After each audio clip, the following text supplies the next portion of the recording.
Very good evening to you. Thanks for joining us on the Thursday edition of the show. I'm Yemi Adebayo. Well, tonight on the show, of course, the center focus is Nigerian football. We'll do our best to give you everything happening and look at all the angles in Nigerian football. What a great to see you wherever you're in the world watching us in London. I'm Austin Okonakwa. Interesting times of football in Nigeria. These are the times we all wish for, where we can just sit back, reflect, and see ways we can develop the country's sports, the sport that is loved so much and seen as a religion. Is Nigeria ready for that positive change? Yeah, I mean, that's the big question. All right, that's the big question we hope to answer on the show tonight. And trust me, you need to grab your seat, sit back, relax, even as we take you along on this trip. Let me quickly introduce our guest in the Lagos studio with us tonight. Bolu Omoli joins us this lovely Thursday evening. Greetings to you, Bolu. Thanks for being here for us tonight on the show. Good to be again, and on a day where too many things going on in Nigerian sport, especially football, election to be or not to be. I'm sure with the guests today, we'll have a huge conversation in the studio today. All right, also, let me allow you to set the tone for our conversation tonight. Let's kick the ball rolling. Okay, let's get into the conversation. Tonight on Sports Tonight, we want to examine ways we can develop football in Nigeria. But first, we must identify the problems. You know the story. The Super Eagles didn't qualify for the World Cup. The Super Falcons won't be at the World Cup. Under 17, we're still trying to get our bearing. Under 20, no direction. Sports at the grassroots, struggling. Everything seems to have collapsed. What happens to football in Nigeria? And so we looked around, who has been there, done that can help us identify this problem and also proffer solutions. You know, I struggle to introduce our guest because he's everything extraordinary. He's my personal mentor. I watch him, I read him. Segun Odegbami is a former Super Eagles player, Green Eagles, part of the winning team. The mathematical, the one that I look at and say, oh, Nigeria is blessed to have this man. Segun Odegbami, it's good to have you on Sports Tonight. Thank you for those encomiums. Thank you very, very much. Do I deserve them? I said for a minute, how can I keep it short? So that's what we call KISS in the industry. Keep it simple and short. Otherwise, I can go 1 hour trying to introduce you on the show tonight. Thank you. All right, let's get into football in Nigeria. You won Nigeria's first ever AFCON title. You were part of that glorious team in 1980. And you're not just football. You've seen it all. You've been involved in proper sports development. When you look at football in Nigeria, you're left with your hands on your cheeks. From what lens are you viewing all of these terrible things happening to our football? Well, I am weeping. Because I saw the beautiful beginning, and I was part of, what do I say now, after 60 years, the glorious first 30 years in our football trajectory, which was going northwards all the time. We were developing, it was obvious from 73, 72, 73, 76, we started winning something, 78, we got a bronze. 1980, we won we won the Africa Cup of Nations, and it just went on and on. 1994, we won everything, qualified for the World Cup, won the Nations Cup, and 2 years later won the Olympics. Look, and our junior teams were doing exceedingly well. Our girls started in 1991; they were the first in Africa to go there, and then we have sustained till now. But when you now look at what has happened in the past 20-something years, up till now, you will find that we have been going southwards to the point where this is the worst period. I've said it over and over. It's nobody's fault. I can't say it's anybody's fault. But truly, this is the worst period in our history. In sports, the only measurement is the success on the track, on the field, wherever it is. It is the success that is measured with your competitions that is a measure of the success of your sport. And right now, we are absolutely at rock bottom. And what we are saying is, why don't we just sit down and do an interrogation of why we are at this point now? Some of us think it is a matter of administration. Because in the sports side of it, the athletic side of it, we have the talents. They are everywhere in all sports. But we are not able to put it together properly. So why don't we sit down and examine the whole thing again and look at what we are doing wrong? Some of us have some answers. We don't have all the answers. But let us just sit together and look at it. That's what we are saying. Instead of now going on to railroad us into some things that will make us sustain where we are now. We will just keep failing and keep failing if we keep doing what we are doing now. So let us change. Let's amend a few things. Let's do this. That's all we are saying. When you say amend a few things, I'm sure that NFF status is part of what you're talking about. Absolutely, absolutely. Because some of us believe that within the statutes, we have injected certain things that have held us back, that have now thrown up our third 11 instead of our first 11 in administration. We are now using the third 11. We have now put together those that do not really deserve to be at the apex. We have put them at the apex. And of course, it will affect everything below it. So we are not saying there's space for everybody. But you see, rather than everybody aiming to be at the top, where the decisions, where the examinations, where everything happens to make sure that the base is solid, we now load that place up with people that should not be there. That's all we are saying. And some of us have the arguments, at least, to put forth before Nigerians, before those who are in charge of our sports in Nigeria. So, but let's sit at the table and discuss this, rather than just rush into something that will not, of course, would end up in failure.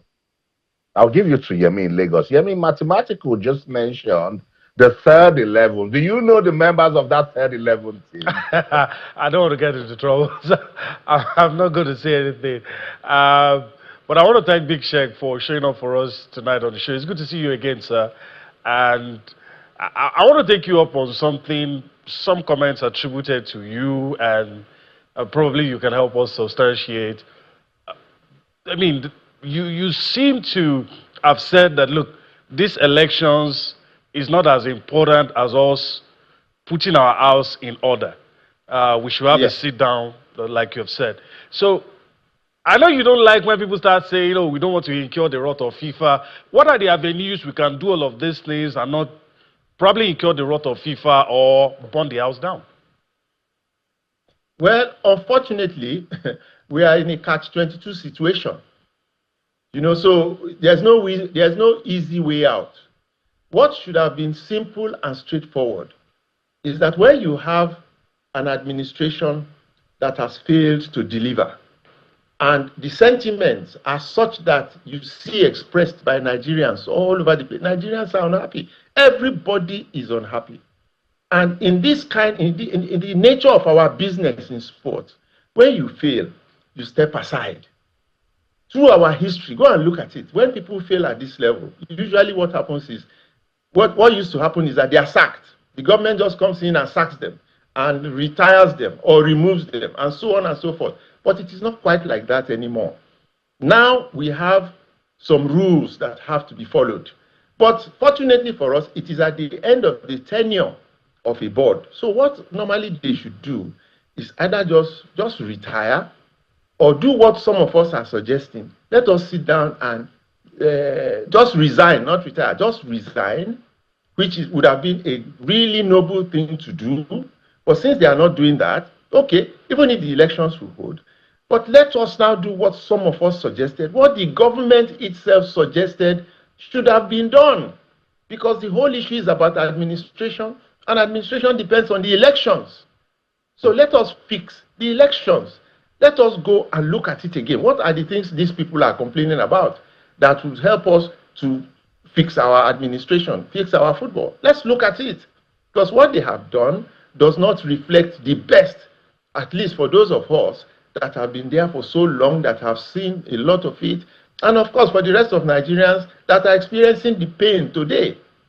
So it is really about the elections.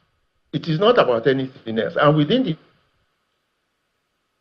elections, there are certain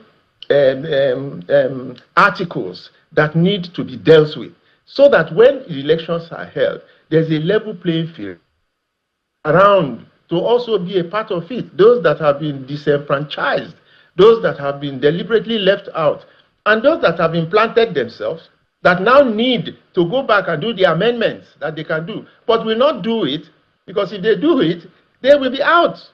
You see, that's the catch-22. They are already there, and it requires them to sit down and do the amendments to reduce their number, but they will not do it, because that means shooting themselves in the foot. So I understand where the situation is, but at the end of it all, it is in Nigeria's best interest that we all should act. We should all behave. Yeah. We should do things that we want to do. What is in the best interest of Nigeria? That is what we are asking people to do. All right. Let me throw this in before I get back to my colleague Austin, Big Shek. And this reset that you have called for, this surgery, from where you stand, does it guarantee that if that reset happens, if some sort of surgery, some house cleaning is done, that we will never be in this kind of situation? Do you feel it guarantees that? You want me to become God? No, we are talking sports, man. If a coach coaches a team and it fails, what do you just remove the coach? That's normal. It's the practice. If an athlete doesn't do well, you remove the athlete and put another. That's how it is in the business. If an administration does not do well, you change them. You don't go on, just sustaining what is failing in sport. It does not require rocket science at all. It's not about whether what I am prescribing will now guarantee anything. No, but for sure, what you are guaranteed is that if you keep doing what you are doing, we've been doing it for 12 years now, and we have not succeeded with it. It just makes common sense that you do something else. You do it differently, and you don't know.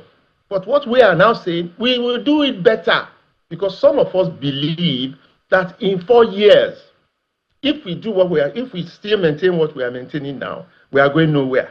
The evidence is all over the place. And some of us believe that in 4 years, if we do what we are proposing, knowing the quantum of quality that we have in terms of athletes, and not just in football, in a lot of sports, but in football in particular, the evidence again is there that in 4 years, I'm telling you, in 4 years, Nigeria will be amongst the topmost footballing nations in the world. We will be there in 4 years. The people are there, but it is just that we are not putting it together properly. We are not utilizing the talents that we have. We are not honing them enough. We are not using the formula that we should use, which is there, but we don't know. It is about not having enough information and not having, the right people in the right places, and being overpopulated by politicians. The state FA people, most of them, when you look deep into where they are coming from and their contributions, you see they are not contributing much. I have nothing against them, at least at national level, but their mandate is to develop in the states. It's not to come and develop at the national level. Their mandate, state football associations, is to develop football in the states. That's where they were formed. They are not registered organizations with the CAC to have anything to do with the NFF. But you see, go and check, even check the statutes. Go through it one by one. Where do you see that they allocated something for the state FAs to do? No. They are working in the states. They have their clubs in the states. They have their academies in the state. They have in the local government. They have all of those things they are running. What are they doing at the national? The national is supposed to organize our national competitions. It has nothing to do with the states. So we had it right for almost 30 years when one slot was allocated to the state FAs, the regional FAs. But then we got it wrong. We got it wrong when we not just suddenly, because there was an agenda that had to be followed. I was there, and we changed it to fulfill that agenda, and we did it. They removed who they wanted to remove. They brought in the state FAs. to do that hatchet job. And after it was done, they kept it. They kept it. And it has sustained. Now to change it, all of them, the 37 of them, have to sit down and say, yes, let us change it. If they change it, they stop being at the top. That is the problem. They stop enjoying the largesse at the top. We have identified the problems, and I wanted to butt in, and I said mathematical. I had to go back to that your name because now we need to solve mathematics. you mentioned formula, Big Sheg.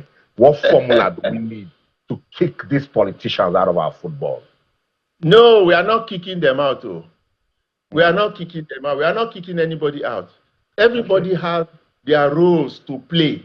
But let everybody go and play their role very well.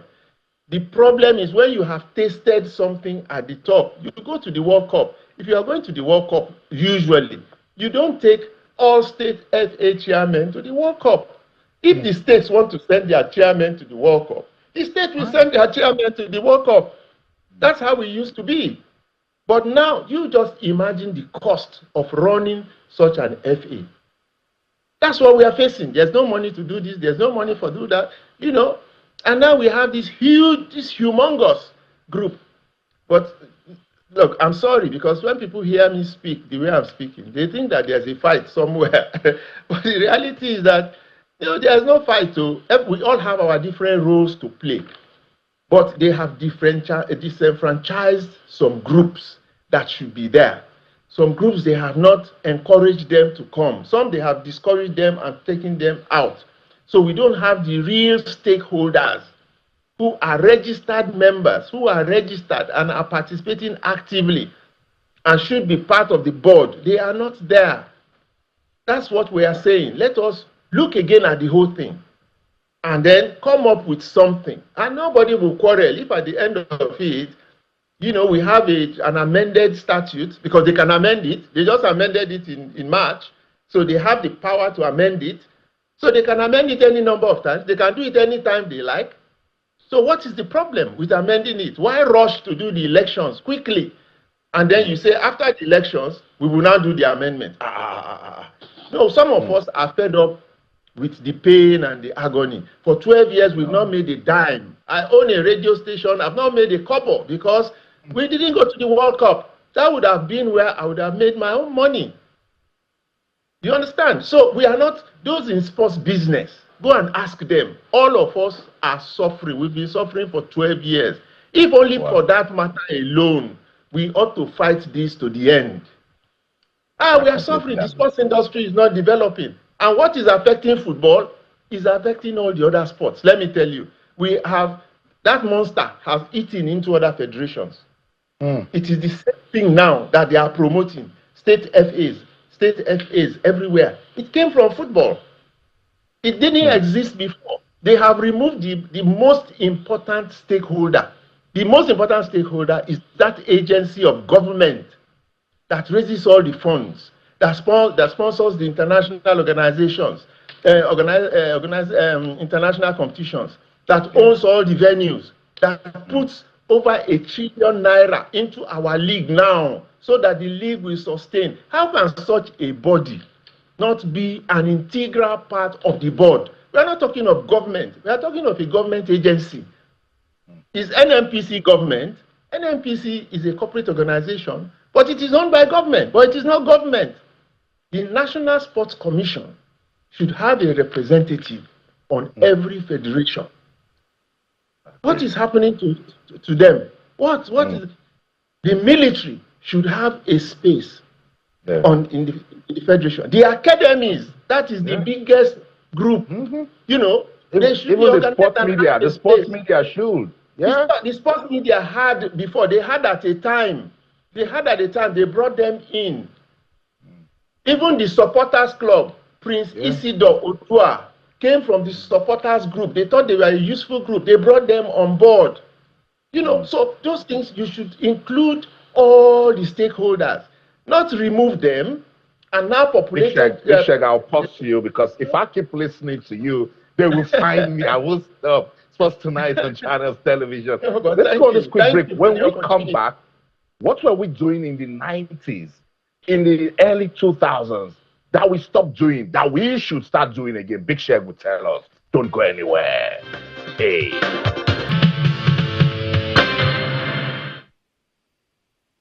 Welcome back, Sports Tonight, on your award-winning, sports-loving channels, television. We have a sports professor on the show tonight. Yeah, so grab your notes and your pen if you're just joining us, because we've got Big Sheg, mathematical, Segun Odegbami, a football legend, absolutely, in any way you want to describe the word legend. He's been talking to us about football development in Nigeria. Let's go back to Big Sheg. Big Sheg, before the break, I said, what were we doing in 1980, 1990, early 2000s that we stopped doing that we should start doing again? Well, people don't like to hear it, but the reality is that government was very, very involved in sports at that time. Government was very, very involved. Government will say, do this and it is done. Do that and it is done. You see, now when the president of the country said that the NFF should amend their constitution properly reflecting the desires of Nigerians, and the president leaves office and they don't do the amendments that the president of this country directed that should be done. See, that's democracy at work. That's the effect of democracy. But you see, if you check the FIFA statutes, you will see that FIFA says, particularly with elections, that there must be democratic representation. What does democratic representation mean? That, first of all, there must be voting. Democratic representation now means with the voting, you must have equal representation. One man, one vote.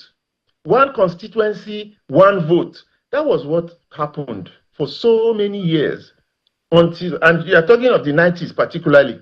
You see, we had Ihomu in government, who was very close to Winterhoff, who had the maker of Medua, who had, so the line of authority was, and this, so to get sports moving, it was moving at a fast pace. And you had people who had experience, the Opomos, the AKGs, all those people that came from the early 1970s when the foundation of sport was being laid. So we had experts. But look beyond, look from 2000 now. You won't find a single one of those people who were part of the foundation, who were part of the vision, who were those who were executing the vision, because successive, the high turnover of administration and the level at which those who had experience were shunned out and those who didn't came in, to the point where now the people who are there, they think that what they are doing is correct. You see, that's the tragedy. They think that the situation we are in is normal.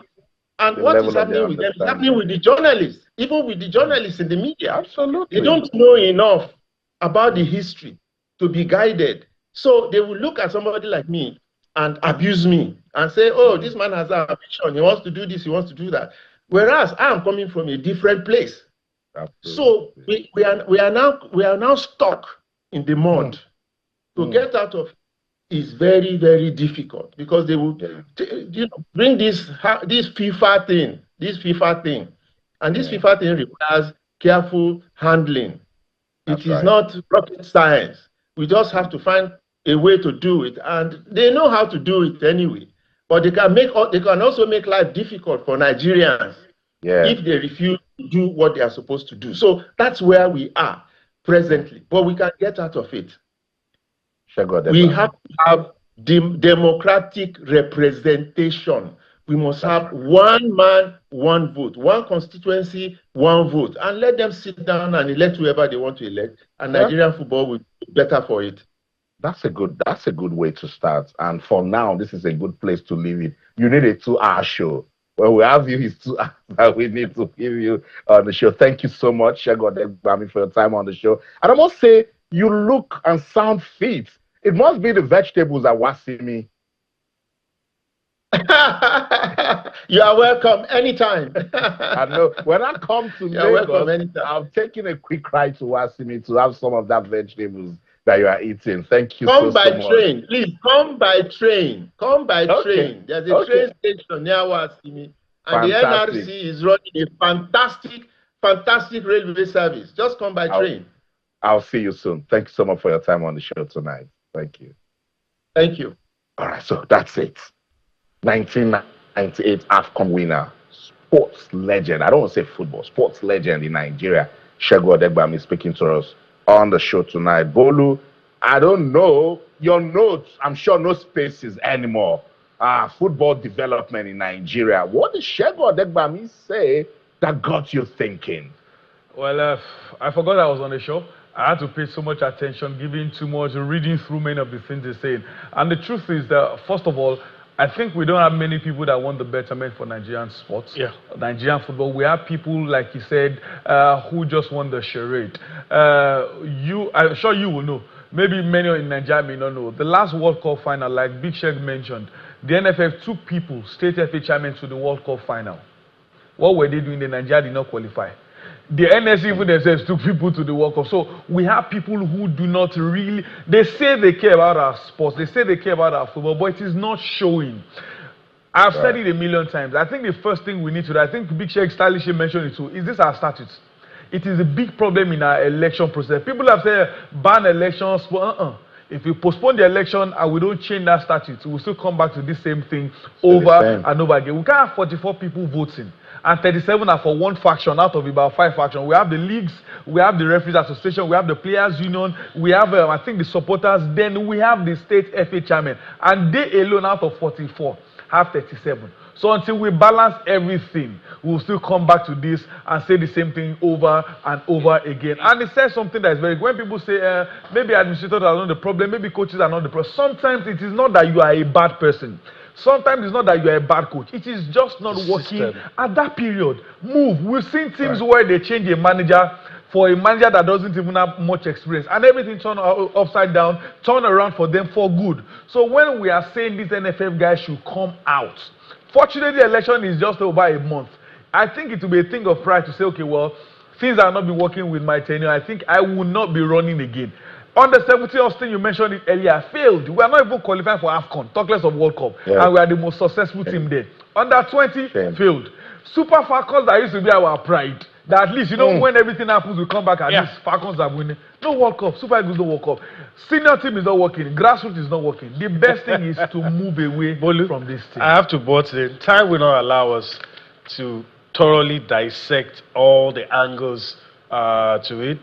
Again, I use those words I don't like to use. We hope and pray that things will get better, and those who should make the change will make the change. Bolu and Austin, let's talk about grassroots football, and that's the point where we need to start getting it right, and hopefully if we get it right at that level, things will work well for us in this country.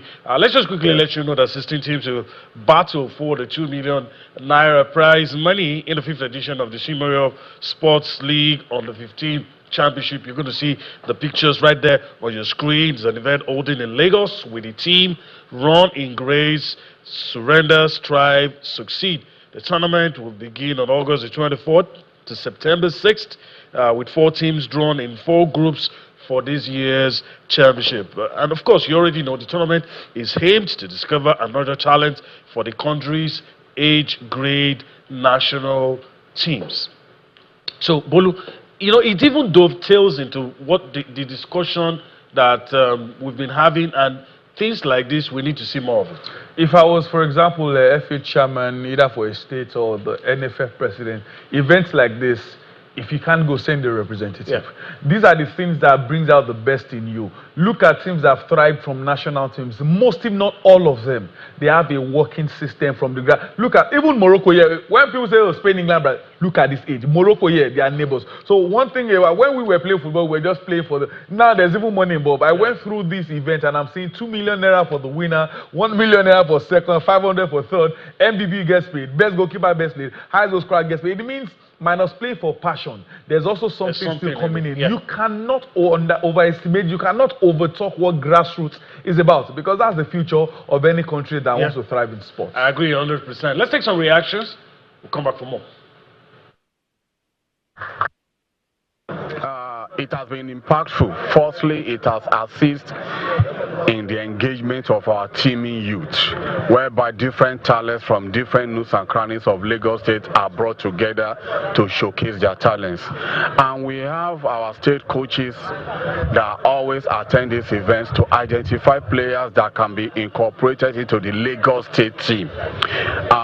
Thereby the national coaches as well can identify them through numerous programs like the National Youth Games and the National Sports Festival. So far so good. Moro has done incredibly well for the past 5 years by investing and sponsoring these laudable events. So we can only support them through our technical support by ensuring that the right players in terms of age grade are given the opportunity to participate in this event. And at the same time, as an FA, we encourage that the coaches should please give these players the opportunity, not them bringing overage players. I mean, it can't get us anywhere when we keep infusing overage players to participate in age grade competition like this. Transforming lives is the motivating factors. Transforming society is also the motivating factor. We've seen players move from here to a better stage. We've seen proceed from the winners, those who have won this competition before, transform the lives of their family. So we just want to keep helping people to become better, and that is the motivating factor behind it. But God has been faithful towards us, and we've been able to continue this standard, and we are even improving on the standard so that it can further transform lives and makes the academy of the players come better, because when the academy gets better, there's a tendency that the players are going to get better. So we've seen players from these competitions that have gone to the national team. We've seen some that have traveled out of the country, a couple of them, and that's the testimony of the tournament, and we are happy that this is happening again.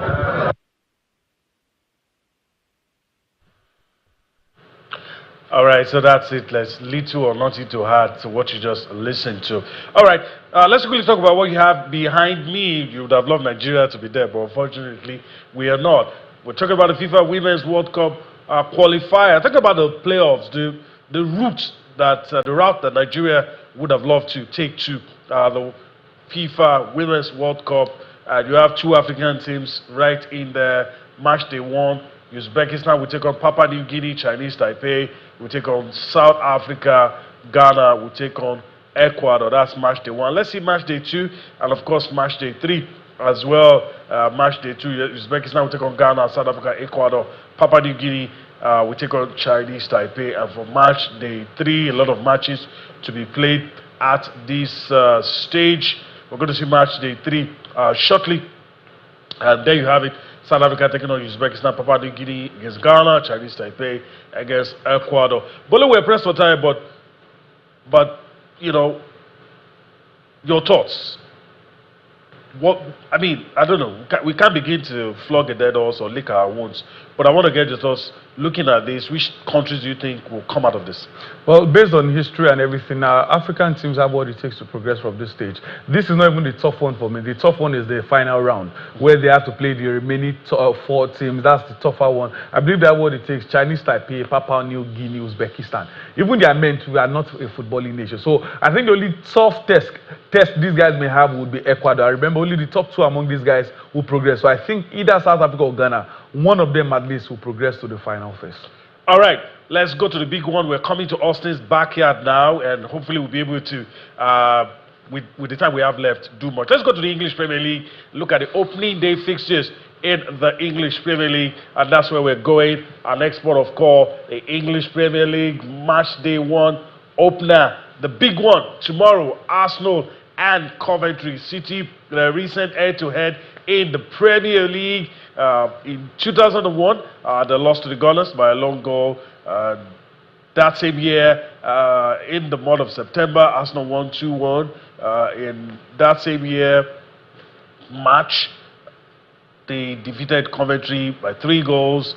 And it's a tale of victories for Arsenal, except for the one in 1999, where Coventry City defeated Arsenal 3-2. These are the recent head-to-head for both teams. And of course, match day 1 opener, You also see they played in the FA Cup. Arsenal took that one in 2014. In the League Cup 2012, Arsenal also took that 6-1. So those are, what you call the things that have happened in the past between these two great teams. All right, and so that's the big one. Austin, what can you tell us about Arsenal and Coventry City? Let's also put a focus. Taiwo Awoni is playing for Coventry. Frank Lampard has been speaking highly of Taiwo Awoni. But the Gunners look a bit unsettled. There are news information about Ezri Konsa joining the Gunners, Gabriel Martinelli, Gabriel Jesus. We don't know if they will still remain with the Gunners. So what can you tell us? You're close by. Don't let this transfer marketing, distract them. I really understand why Mikel Arteta wants to, reinforce his team.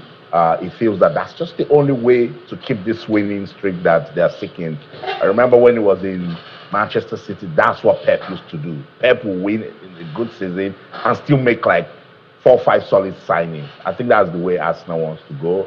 But I totally agree with their supporters here in the UK saying, look, stay focused. You have an important game coming up. It's against Coventry City. You've just talked about the head-to-head, and it looks good for Coventry. Shout out to Coventry City for, what they did last season under Frank Lampard, getting promotion. Frank the Tank, Super Eagles midfielder, is in that team, and now they've added Taiwo Awoni. So a lot of Nigerians will be looking at Coventry City. But for Arsenal, look, I think it's a game that they can win. I remember last season, the opener, away at Manchester United, when Calafiori scored that goal in the 13th minute, and they went on to win 1-0. I said we've not seen that sort of character from the Gunners.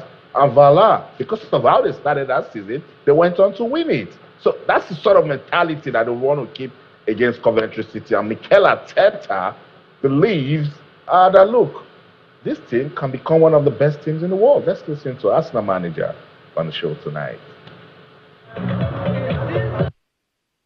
With certain ambition of the club or the owners is to be the best club in the world, and in order to do that, you need the best facilities, the best stadium, the best supporters. You need the best squad and the best players in the world, and those are the ones that win you football matches, and the ones that can be decisive when it matters, and that's what we try to build with the actual players that we have. And it is the players that we want to sign to make the difference for us. We've been extremely consistent the last 4 or 5 years now in terms of all the performances, in terms of the growth of the club, in terms of a lot of factors that are really relevant to put yourself into that bracket or category. And now we need to win more major trophies to be at that level, and that's the task that we had ahead.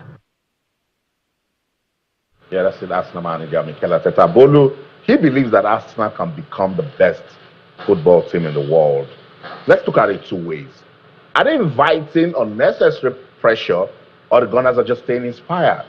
Well, everyone believes their team can be the best in the world. Arsenal are the team to beat. Remember the statement or the phrase that it's easier to get to the top than to remain at the top. Now everybody wants to beat Arsenal. If people were thinking, can they win? Now they are their champions. Arteta is the longest serving manager now in the Premier League. He has the core of the same players for the last maybe 3, 4, 5 years. My only worry is I hope he's not cooking too much with some of the signings they are making. Now they have too many central midfielders in the team, and only 2 of them can play, with 1 playing in the attack. Too many central defenders here and there. If he can bring everyone together to be happy. Remember Pep's season when he got the 100 points. Despite having too many players, the harmony was good. If you can have this harmony in your squad, definitely Arsenal, even without winning the title, even without signing these extra players, everyone is looking up to. They have a way that works for them. Now everyone has seen this way is winning them titles. They are definitely the team to beat. Again, remember they are the defending champions. So Arsenal, before the start of the season, are the defending champions. And what they showed against City in the Community Shield shows everyone that they know what to do, and they are definitely here for business. We'll see. Frank Lampard led Coventry City, and they stayed and gained promotion to the Premier League. Can they survive the Premier League this time around, particularly having an opening game against Arsenal? Let's listen to it. And everyone's going to... I want to show in our performance and how we approach the game that we're not come into it in any form of fear. we respect Arsenal greatly. We should do, because of what they've achieved and the squad that they've built and the manager. Like, these are all things to respect, but it doesn't mean you play with too much respect where you're passive.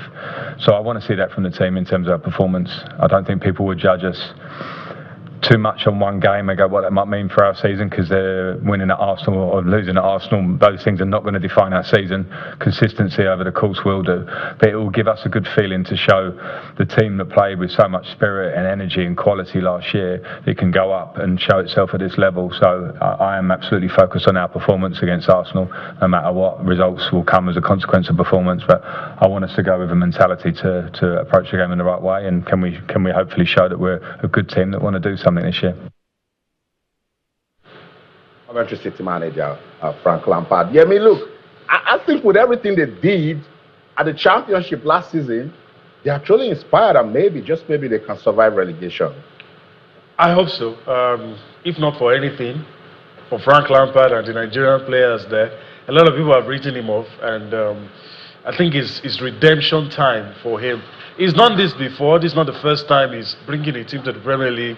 But on the Premier League stage, he hasn't really impressed anybody. Bulu, your party shot on the show, Frank Lampard, Coventry City. I'm not interested in talking about the manager. Do you think it's going to be different for him at Chelsea, at Everton? But do you think it's going to be different now with Coventry? Well, remember his first season with Chelsea, couldn't sign too many players. He did well, got them to Champions League at all. It was the second season, things didn't work out well. People said this is his level. He needs to tell everyone what I did with Derby was no fluke. With Coventry, if he should help them survive, maybe people will start giving me his flowers again. Do you think that will qualify him for those A-level jobs or just mid-table teams? Well, for A-level jobs, it depends. Chelsea will say, oh, he's our legend, we can get him. And remember, because he plays for City, if anything goes wrong with Maresca, he can also be an option. We've seen these clubs that sometimes when they have a legend or someone who played for them who is into management, when they need a backup plan, they mostly go to the players who have played for them that are already man. So let's see how far. I hope he does well, like you said earlier, because of the Nigerian players, especially Taiwo Awoniyi. I hope so. Maybe Austin is hearing something we are not, even as we prepare to go on the show. Any news? Is Gabriel Martinelli, Gabriel Jesus, are they staying? Are they going? What are you hearing? I think Martinelli will leave. But I'm not sure about Gabriel Jesus, because the transfers can be funny, but some way, somehow, maybe let's just wait. Deadline day, a lot of things will happen, but Martinelli seems to want to stay, but Arsenal, I think, really want him to go, and I wonder why. But let's just leave that. I mean, your club and the supporters say you guys need to stay focused. The players that have been signed may be good enough, to give Arsenal that level of solidity that they need to defend their league title, because now they are the team to beat. I understand why Mikel Arteta wants to bring in more names, but Martinelli, I would have let him go. Maybe Jesus should leave, or Martinelli. And the big one, who knows, they might just bring in Victor Osimhen. We'll see. That's the show. In London, I'm Austin Okonakman. In everything you do, remember, keep talking sports. Bye for now. Well, it's a wrap here in Lagos, but I want to especially thank Bolu Awoniyi for his time on the show. And Bolu, hopefully, we'll do this again some other time. Yeah, definitely. Good to be again. And so get ready for the Premier League and club football season. Make sure you sit in front of your TV every weekend. All right, Juice does that. Well, one more edition of the show before the week runs out, so we urge you to enjoy the rest of your day. We'll see you again tomorrow. I'm Yemi Adebayo. Bye-bye now.